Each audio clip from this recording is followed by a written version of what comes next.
As the prophet of esports, I rely on trustworthy and meaningful data every day. Data from our research partner YouGov offers the most complete view of esports fans and gamers in the world, providing context to who they are, what they think, the brands they buy, and things they do. YouGov's connected insights and research services inform strategy at every level.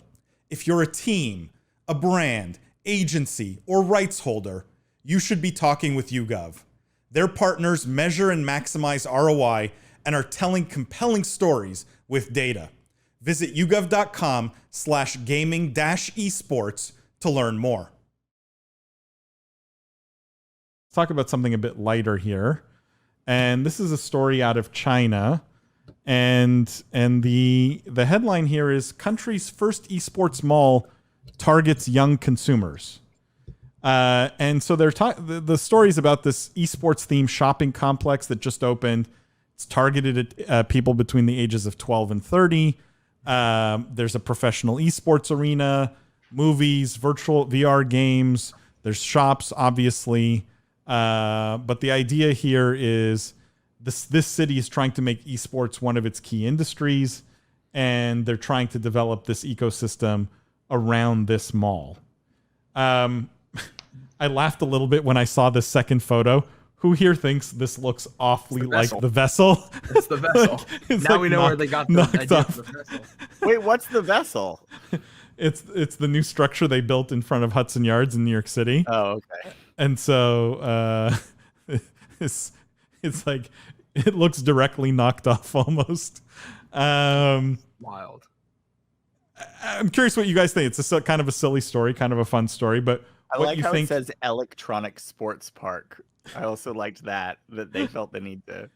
But can I ask? Let me ask a specific question here. Malls in the U.S. are struggling, right? Have been for a while now. That kind of retail, that segment of the retail market has struggled. Why don't we see more malls sort of trying to build out complexes like this? I think we are, and I think we will. I don't know if it seems like here they're trying to make the entire point of the mall to be an esports destination. I'm not sure I'm super bullish on that concept, but having it be an anchor tenant, same way historically every mall had a Target, a Saks Fifth Avenue, and a Bloomingdale's, and a Macy's, and a movie theater. Like having one of those anchor tenants be an esports facility, I think that makes sense. Creating an entire mall for esports, I'm not sure that makes sense. But why? Why, Jeff? I just want to press on that. Why don't you think that? Why would it have to be an entire mall? Like, it's not just it's themed, right? And it's funny because one of the first tech companies I ran and invested in, and like one of the core tenets of that company was that people who all like one thing, right? So if like you're a huge NASCAR fan, right? That there's very high probability you also like two other things, right? That you have common interests in two other areas. You probably love steakhouses. You probably love, fishing or whatever, right? And so there are common interests that I feel like fit well with a themed mall, right? So you have esports as the completely different things. But that's kind of, I think, the beauty of this concept, that if you assume that the audience going here loves esports, right? And that's the draw. There's a lot of other stores you can put in and be reasonably certain that people will also be interested in shopping in those places, right? There's a comic book store. You have a GameStop. You have a whatever, right? You know what I mean? I think if you're framing it that way, then I agree. I mean, that I wouldn't describe that as an esports mall. That's like esports is one of the anchor tenants, and then it also has a comic book store. Like but meaning like you wouldn't put an American Eagle. Like you just don't put an American Eagle because that just isn't one of the, the common tangents or whatever. But like I always go back to my there's no football mall, right? You know what I mean? Like there's no baseball mall, right? Like I'm not saying I actually think it's interesting. Like there's a lot to like here, right? But like one thing I always like to do is say, like, does it exist in a comparable industry? But I think your point is an interesting one, and I think our industry is a little different. It's a lot deeper.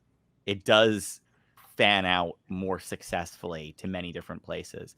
My other question was almost a YouGov question, which is like, is the Chinese market just so fundamentally different? Because we see so many of these mega developments coming out of China, right? Whereas like it's a big deal to get a stadium in Toronto, right? Whereas this is like a level beyond that, right? Like I'm really curious to see, and this might be the thing to look for in like the podcast or like another live stream. I'm really curious to ask you, Gov, about like what's changed in the demographics in China for esports recently, because something is making these more multifaceted projects make sense over there. Whereas, and it's unusual for us to see so many of these in China versus in the States. Do you think it's not just a question of cost of labor? Like it's just easier to build and try an esports theme mall there that be balanced out by spending power of consumer, though, right? Like true. I think it has to do with either just the effective spend per person is rising very quickly and like is riding much higher. That would be my guess than in China versus in the United States. That'd be one guess. The other guess I would have is just the penetration rate has just gotten so much higher. But it's just weird because again, like usually these marquee developments, like you expect them to be relatively shared globally, right? Like it's unusual to see, like, I'm not saying like everyone should be in the United States. Like you should see them popping up in lots of different demographically comparable countries. To see them all in China says something interesting has happened in China recently. I want to add to this. I think we're harping a lot on the word mall, right? Because we look at things like, not directly comparable, but things like the fashion district, the jewelry district, just these concentrated areas of similar businesses, right? That tailor to that individual that's going there for that one theme, that one purpose, or that one interest. And then obviously here building out the infrastructure to support it. So I do think that it's just a natural next step if you have the funding or the financing. And then part two is, especially with China, you really see them A/B testing their society as a whole, right? They have these zones where they're like testing capitalism, right? And it's super successful. I love how they approach that because all this is dispensable, like we're just gonna try what works here and test it and see if we could replicate the success. And so why not do that in esports too? I don't know. Wade asked the most important question: will there be GameStops in these malls? Wade, they have plenty of cash now to open them in these malls if they really wanted to. So potentially. Angela says, football mall. It's not the worst idea, right? There's a reason why malls have failed. It's because it's not that great of an experience. If you make it more of a themed experience... And you could kind of argue there are football malls. It's the stadiums and what crops up around the stadiums, all the developments there, right? You could argue we do have that. It just has to look a little different because the centerpiece needs to be a massive stadium, so it's spread differently. I don't know. Maybe I'm wrong, actually. Maybe you do see that. And what we're talking about isn't some crazy new concept. I mean, experiential retail has been like the massive trend in retail for like a decade. So I don't think what we're saying is like crazy revolutionary. It's like kind of where things are heading. It's just slow and steady gets there. Chris says there will be as many gaming PCs in China as the population of the US in 5 years. Well, there you go. I mean, that's why it makes sense. I'm surprised that's not already the case. I mean, again, as with most of Asia, like it's a lot of mobile first. Also, just not PC penetration is higher cost, right? And you just don't see as much of it. I mean, it's a lot, but meaning I believe that 5 years. I meant just because the numbers of people in China are just like insane. We do that in esports. It just sounded funny when William said it. Yeah, the football mall. What you're describing is the Hall of Fame Village in Canton, Ohio. That exists. There you go. Or Cooperstown for baseball.